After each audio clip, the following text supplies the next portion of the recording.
You know, deep cranking largemouth is a tool that I have in my arsenal. Everyone on tour has in their arsenal, and if you haven't got into it yet, it's a really addictive way to catch fish. There's nothing like cranking along the bottom, feeling that rock, and when one stops it, I mean, that is just so much fun.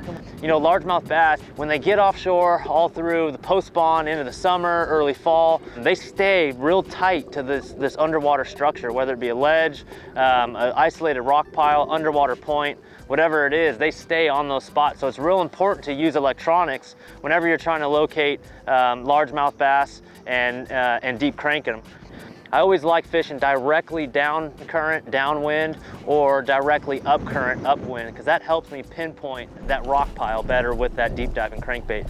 And I know largemouth, whether I'm up north, you know, down south, Tennessee River, wherever I have that grass to rock transition, those are always good cranking spots, you know, real high percentage cranking areas. So looking at my side vision here, I know there's a nice rock point that strings all the way out to the middle of the lake. So I'm positioned directly upwind. I'm gonna go ahead and spot lock it, grab that deep 6, make a real long cast all the way down across that point, grind it down there. And I always like starting off fast, real fast. So I want the biggest, most aggressive fish, whether I'm largemouth fishing or smallmouth fishing, grind it quick and get the biggest, most aggressive fish out of that school. There's one. Right off that rock. Again, deep cranking like this, you know, it's very important to use your electronics and find that sweet spot. You can almost call your shots. You see it on the graph, you know exactly where it is. And if you set up straight upwind and keep making that cast until you hit that sweet spot, especially this time of year, you can just load the boat with this deep 6. Come on up here. Yeah. Yeah, they got it good there. That's the Biwako clear gill color. It's just a really good color in clear water. We've got maybe 7-foot visibility, 6-7 foot visibility here. There's a nice green tint to the water. And whenever there's a green tint, I always like throwing those green hues, especially because I know they're eating bluegill. He ate that one good. Gotta get the pliers there. That's a good one on the deep 6. There you go, girl. The fun one. I know you got friends down there.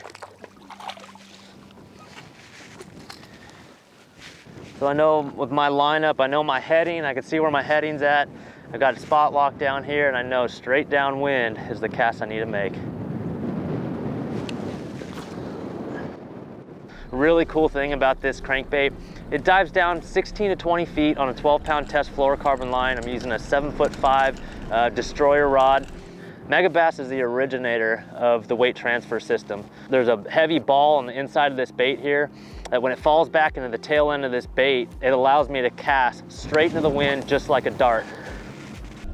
The really cool thing about a deep 6 as well is that front bill is so thin, it chops through the water real nice. So it's got a lot of that real lateral movement.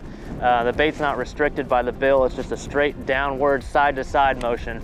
And with this rod and 12-pound line, I could feel every left to right motion that crankbait has. As far as the retrieve goes for the deep 6 deep diving crankbait, I'll start out with a medium to medium fast retrieve. Again, this crankbait I think shines the most in clear waters. I grew up fishing out west, all through, you know, the desert lakes, and some of the lakes down in Tennessee or up north, anywhere there's visibility of 4 feet or better, it seems like the deep 6 really shines.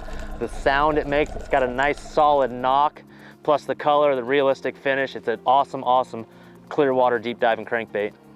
The biggest difference between largemouth fishing with it and smallmouth fishing with the deep 6, both of them like it. The green ones like it, the brown ones like it, but seems like more so when I get on a really good deep 6 bite with largemouth, you know, you got to keep it down there, grind it in those rocks, deflect it off those rocks. Those largemouth love it when it redirects off those deeper rocks out there in 15 to 20 feet. But smallmouth seem a little different. A lot of times when I'm on an awesome deep 6 bite for smallmouth bass, I'm usually in 22 to 25 feet of water, 12-pound test line, real long cast, and I'm actually catching suspended fish in 17 to 20 feet. So I'm really never making contact with the bottom when I'm smallmouth fishing with the deep 6. A lot of times they're seeing it just above their head and they react on it. So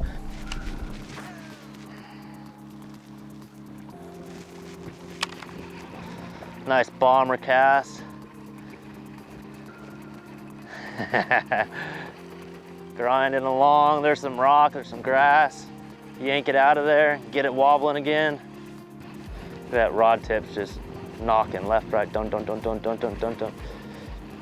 It gets caught up on a rock or a piece of grass, I'll just kind of pull it off. A lot of times the bites will occur right then and there.